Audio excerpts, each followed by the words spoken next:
সেই যুগ হেলমেট বাহিনীর যুগের অবসান ঘটেছে। Thank you. আপনারা তো আমাদের হামলার টার্গেট না, কোনো মানুষই আমাদের হামলার টার্গেট না। আমরা তো সেবাদানকারী প্রতিষ্ঠান, আমরা তো সেবা দিতে চাই, আমরা কেন হামলা করতে যাব? ঢাকা মেট্রোপলিটন পুলিশ এবং র্যাব একসঙ্গে কাজ করে এবং পারস্পরিক সহযোগিতা ব্যতীত কারো পক্ষেই পেশাদারিত্বের সাথে দায়িত্ব পালন করা সম্ভব হবে না।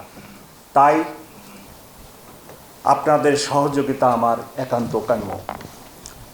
আমি যেহেতু ঢাকা মেট্রোপলিটন পুলিশের পুলিশ কমিশনার হিসেবে যোগদান করেছি, গত জুলাই আগস্টের ধ্বংসযজ্ঞ এবং নানা ধরনের ক্ষতিকর কার্যাবলীর জন্য আমি ঢাকাবাসীর কাছে ক্ষমা প্রার্থী।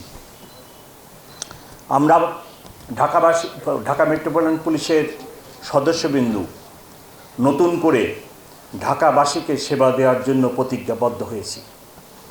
আপনারা লক্ষ্য করেছেন যে জুলাই আগস্টের ঘটনার পর ঢাকা মেট্রোপলিটন পুলিশ যখন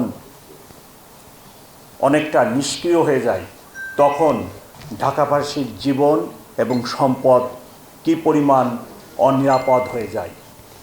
আমি আশ্বস্ত করতে চাই, আমার যেনারা সহকর্মী আছেন তাদেরকে সঙ্গে নিয়ে এবং আপনাদের সাহায্য সহযোগিতার নিয়ে ঢাকাবাসীর জান ও মালের হেফাজত করে যাব। মাঠের অলরাউন্ডার আমি, আর ঘরের allrounder Tilex. Tilex toilet cleaner, clean মানেই টাইলক্স।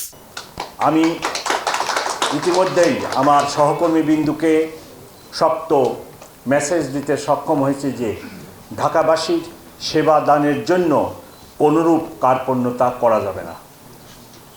আগামী 16ই ডিসেম্বর, 25শে ডিসেম্বর এবং ইংরেজি নববর্ষকে কেন্দ্র করে অনেক জায়গা ঢাকাবাসীর জমায়েত হবে এবং আমি আশা করি এই সকল জমায়েত আনন্দের সাথে এবং নিরাপদভাবে ওনারা উপস্থিত হয়ে এই দিনগুলি উদযাপন করবে। এখন পর্যন্ত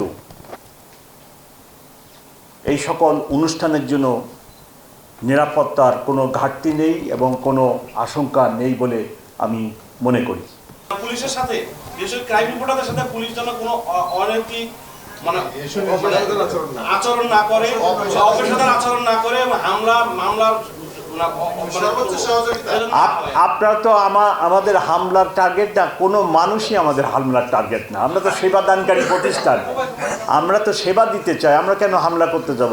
এর ভিতরেও যদি কোনো ঘটনা হয়ে থাকে সভাপতি সাহেব বা সাধারণ সভাপতিকে রিকোয়েস্ট করব আমার নজরে আনবেন, আমি অবশ্যই তদন্ত করব। আমার অফিসাররা তো ডিসিপ্লিন থাকতে হবে, কেন ওনারা হামলা গাম্বা দুর্ব্যবহার এই মানুষের সাথে বা আপনাদের সাথে বা কারোর সাথেই কেন করবেন? অতীতে হেলমেট বাহিনী, অতীতে কয়েকটা আন্দোলনে অতীতে হেলমেট বাহিনীর সাংবাদিকদের উপর হামলা এবং এই ঘটনায় কয়েকটা মামলা হয়েছিল, সেই মামলাগুলোর তদন্ত শুরু হয়। সেই যুগ হেলমেট বাহিনীর যুগের অবসান ঘটেছে। Thank you.